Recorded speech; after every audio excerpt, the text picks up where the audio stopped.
I'd like to share some of my thoughts with regards to the AI tools that you can use for development of an Android app or a Kotlin multi-platform app. And specifically, the four options that I have in mind are the Gemini tool that's in experimental stage that's built into the Android Studio. That's number one. Number two,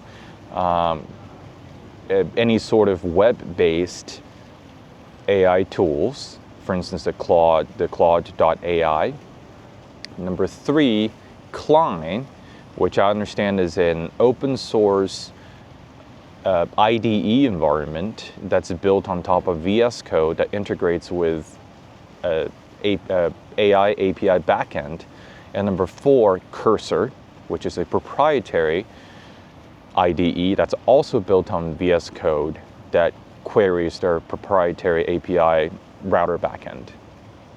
And before all of this, there's a reason why you're watching this video. I'm sure that you're privy to the idea, you're inclined to use AI, that's great. And if you are not, you should start.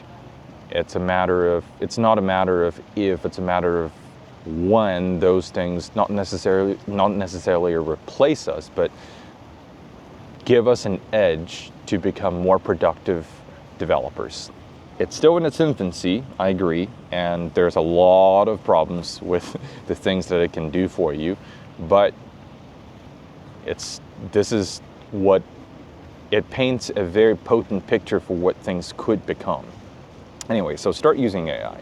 Now, if you're to try to develop an app right now, again, a Kotlin language-based app in Android Studio, number one, avoid Gemini. Gemini is close to useless. And when I say Gemini, I don't mean like the newfangled Gemini 2.5 Pro that seems to be working really well. I meant the one that's currently built into the experimental version of Android Studio. This is really bad. It doesn't understand the context. I can ask a question. It doesn't know what questions I'm trying to ask. It doesn't even know where to look for the code when I'm asking a question. It provides very generic responses. It's just, excuse my language, this is crap. Don't use it. Don't waste your time on it. Now, 3 months from now, I don't know how that's going to be, but for now, it's just not worth your time to look into it. Then I started looking at Claude.ai, which is the web-based version of it. You pay $20. If you don't pay for that, like you run into your usage limit within 5 minutes. You have to pay, and it's $20 a month. It's really not. It's not too big of a deal. It's very powerful. It's quite nice. Now it doesn't directly integrate with your IDE. In other words, it can't really see your code.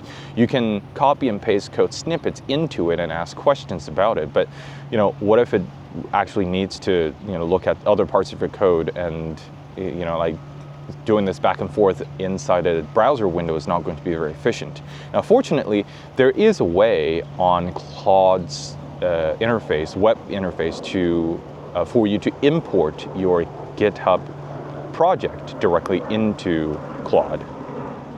So, you link up your account, and then before you ask a question, you can just, import the project into Claude, and then you can ask questions about the project. And then, credit where credit's due, Claude can then go to different parts of your code and then actually have the context of it.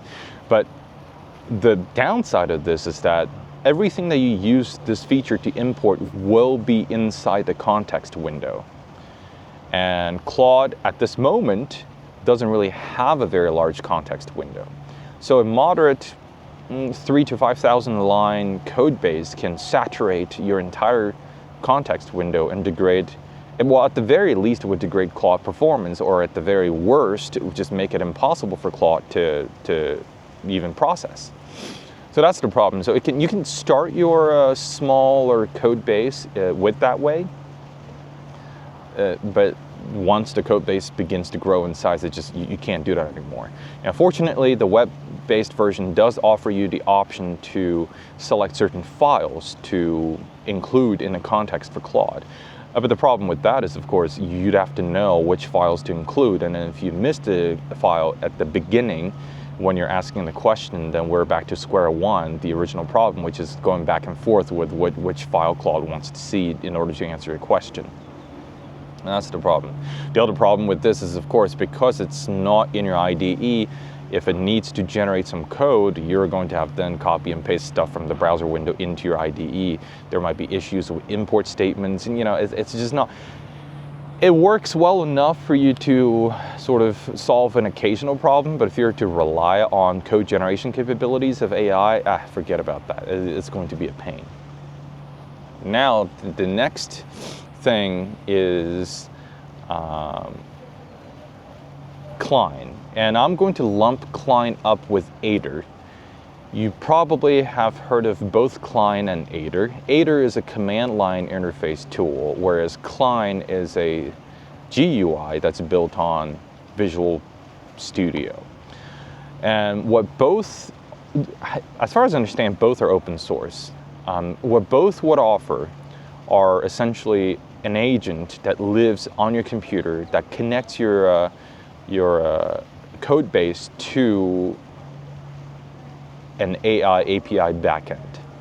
That AI API backend can be somewhere that's hosted, on the internet. You can use Anthropic's API, the Claude API that you can use. You can use OpenRouter, which is an aggregator for all the AI API services, or you can host your own. You can host it on Olama and OpenWebUI, and then hook your personal AI API up to either Cline or Aider.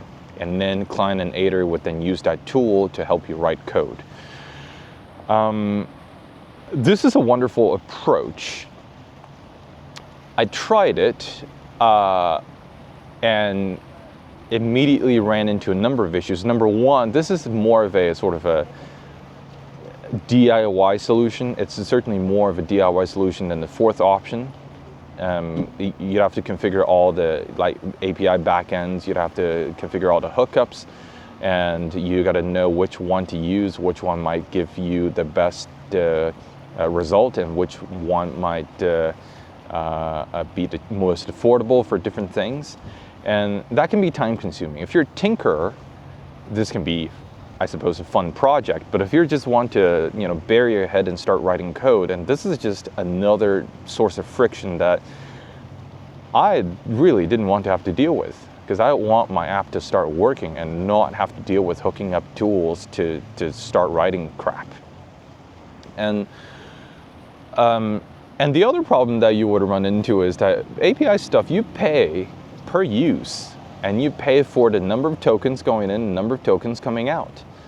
And if you want to use Anthropic's API, Claude, again it's Claude, you'd pay through your nose using either Aider or Cline.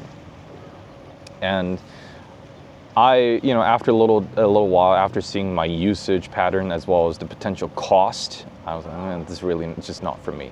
Now, that said, there seems to be an interesting development coming up with regards to the sort of the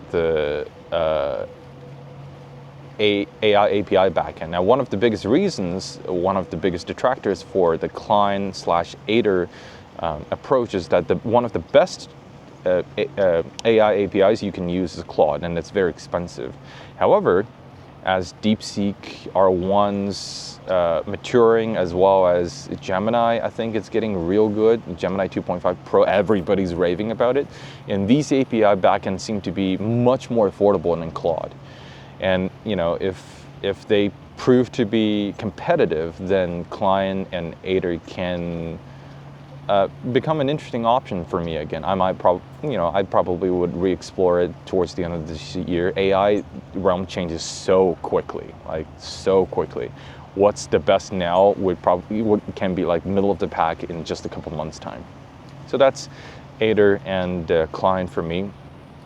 Has potential, just not for me now. And the last one is Cursor. Cursor is a proprietary implementation, essentially, of Cline. You don't get to choose your backend, they choose it for you. As a result, you pay Cline directly. Fortunately, at this moment, Cline charges $20 a month for, I believe, 500 premium requests per month to Claude 3.7 thinking mode. That's very generous. That is very generous. And I have not run into that limit yet. And even if you do run into that limit, you can still make slow requests. It would just, take a little longer. And there's no hookup required. You just install and fire and go. Locate your repo, and then it just knows, and it just starts doing it. And the other thing that I found quite interesting is that there is an auto option for it. It automatically selects the correct what it believes to be the correct AI to use for any particular task.